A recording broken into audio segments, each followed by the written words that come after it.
Hi everyone, it's Dr. Ramani, and today we're going to talk about different family roles when you have narcissistic parents, namely the scapegoat, the golden child, and the invisible child.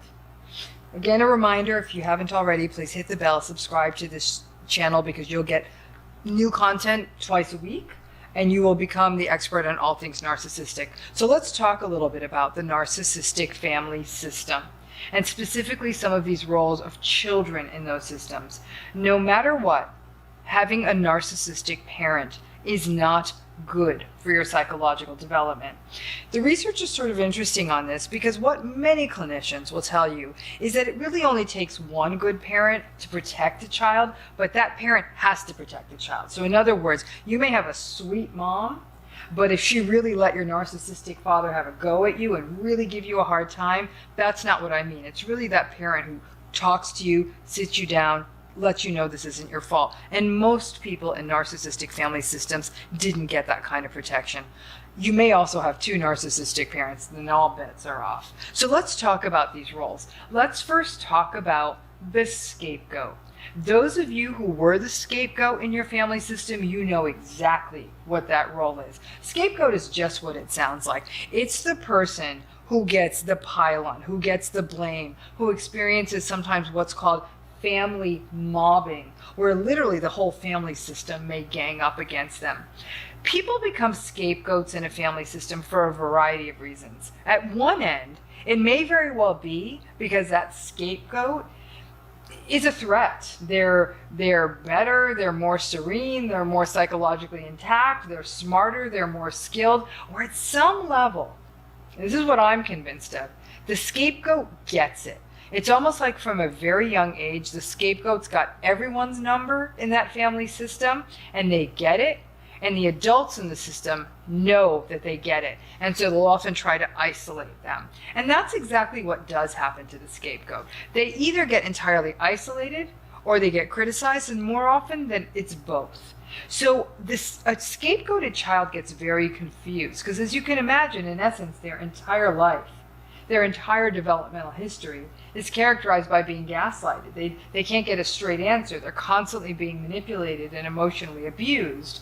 But more than anything, they're blamed for things they have nothing to do with, which can be absolutely crazy making for a child. It would be crazy making for an adult, and a child can easily get confused.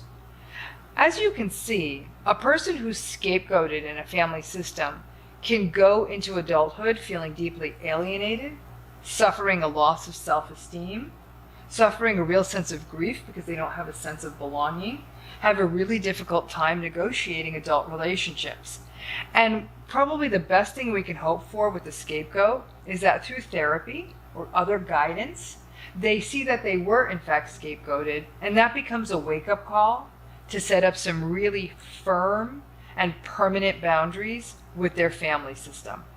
To be a scapegoated child is awful, and at some level it can be to the point of abuse, what a scapegoated child can experience, that they may actually take on the burden of the abuse of everyone in the family, of what every child in that family was to experience, may end up falling all entirely on that one child. Now let's talk about the golden child, almost the opposite role to what the scapegoated child experiences. The golden child is exactly what it sounds like, the crown prince or the crown princess of a family. They're often anointed with that role of the golden child because they bring glory onto the family. They're often very good at something, like especially something that the parent values. They're a great athlete, they're a beauty queen, they're a brilliant student. Something about them brings goodwill onto them from the rest of the world, which elevates the narcissistic parent or parents' sort of grandiosity, so they want to sort of stay in that child's good graces. The golden child will receive more attention, more compliments, more resource. They might get the bigger bedroom. There'll be the bigger pictures of them on the mantle at home. It's pretty clear who they are. The golden child was sort of like a nascent or a hidden narcissist, sort of in the making. They may actually think they deserve all this adulation and celebrate that role, and in fact may be a real participant in scapegoating a scapegoated sibling. However, in some cases, it's really, really challenging for the golden child, especially if they have siblings. They may sometimes feel a sense of survivor guilt. They may appreciate the fact that they're somehow protected or getting this adulation. Any child would. Children love praise. But in the same breath, they're able to see that their other siblings are not only not getting nearly as much, some of their siblings may be suffering. There also may be a pressure on the golden child that in some ways it almost feels like they're the only one who can reason or talk to or get to the narcissistic parent. The golden child actually can sometimes have their balloon popped, because if the golden child almost gets too big for their britches and really tries to have a meaningful conversation with the narcissistic parent or tries to hold the narcissistic parent accountable, just like all narcissists when they're held accountable, they don't like that. And the golden child can sometimes experience a fall from grace. Golden children may actually grow up and go on to be rather successful adults. And that's where it gets very interesting.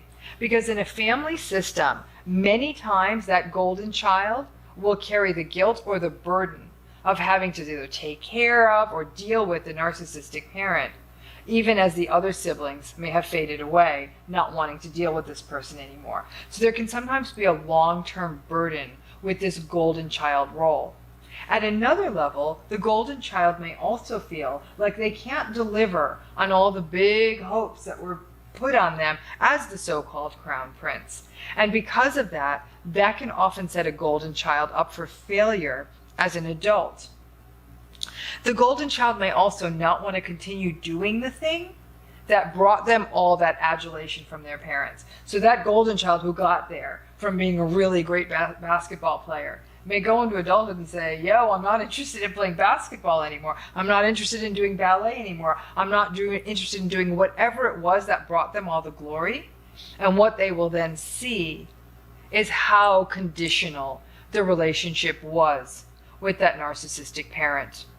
As a golden child goes into adulthood, it's also not unusual that their narcissistic parent may actually get competitive with them. It's one thing when the person was a child and bringing glory to the parent and the family. It was quite another when that narcissistic parent, who's now older, may actually feel that their day in the sun is done, but their golden child, now golden adult's, day in the sun is just beginning. That level of competitiveness can actually be rather uncomfortable for someone in that role. But it's a complicated role, and it can definitely be a setup not only for potentially becoming a narcissist as an adult, but also for feeling like, I don't want this role, and there's a lot of expectations heaped onto it. So what about our third child, the invisible child? Those of you who identify with that role know exactly what it is. This is the poor child that actually fades into the woodwork. It's different than the scapegoat. The scapegoated child really experiences actively people going at them, blaming them, physically, emotionally, or otherwise abusing them. The scapegoat really sort of takes a hit. The invisible child experiences what we call neglect.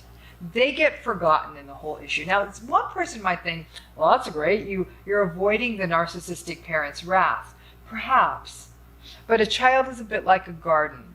It does need to be cultivated. It needs to be noticed. It needs to be taken care of. It needs to be tended. And so when that child doesn't get that, they literally fade to the background. Remember, being a narcissist is terrible for being a parent, because narcissists are so self-serving, they're so selfish, and they have such a tendency to view other people as conveniences or inconveniences, that when you're useful to a narcissist, they're all about you. But when you're not, and many times a child can be, sadly, an inconvenience, they want stuff and they need you to do stuff. That's the nature of parenting. But the narcissist may find that child to be a headache. And that child can easily sort of fade into the background for that narcissistic parent or for the person's narcissistic parents. The challenge of this is that the invisible child, like any child, will often spend time trying to get the notice of their parents. They'll do anything they can. They'll try to be the best possible kid. They'll try to be more than enough, whether it's getting grades or staying out of trouble, or sometimes getting into trouble, just so they can get the notice of their parents. But a lot of the invisible child's energy can go into say, hey, here I am, look at me. A child isn't sophisticated enough to say, well, I'm lucky, I've dodged sort of the bullet of this parent even taking notice of me, and I can kind of do my own thing and be left alone. A child needs to be noticed. He or she needs to be wanted. He or she needs to be seen and known. And that's what a child needs. So the invisible child gets lost in that shuffle. As adults, this is a really difficult dynamic because spending a whole childhood being invisible often means that in adulthood, all you want is to be seen. So that could result in things like attention seeking, chronically feeling not good enough in relationships, choosing situations where they become rendered invisible again, being resentful about invisibility, and again, engaging in more attention-seeking behavior. But in the end, it's not a great setup for adulthood because there was never this sense of I'm more than enough, I'm valuable enough to be noticed. It's an important way we learn to regulate ourselves. So go into adulthood knowing that they are good, whole, noticeable people. In one family, you could see all three of these children, the scapegoat, the invisible child, and the golden child. Enough kids in the family, everyone's going to have a role. Now, obviously, if you have a family where there's an only child, the only child could be any one of those three things. And those of you watching, I'd love to hear you think, even if you put just in the comments, say, yep, I was the scapegoat, yep, I was the golden child. It'll be interesting to see sort of how that sorts out in your family system. Or be aware, yeah, I was the golden child and my sister was clearly the scapegoat. Because if you look at that, you'll see how those different kinds of histories affected you as adults.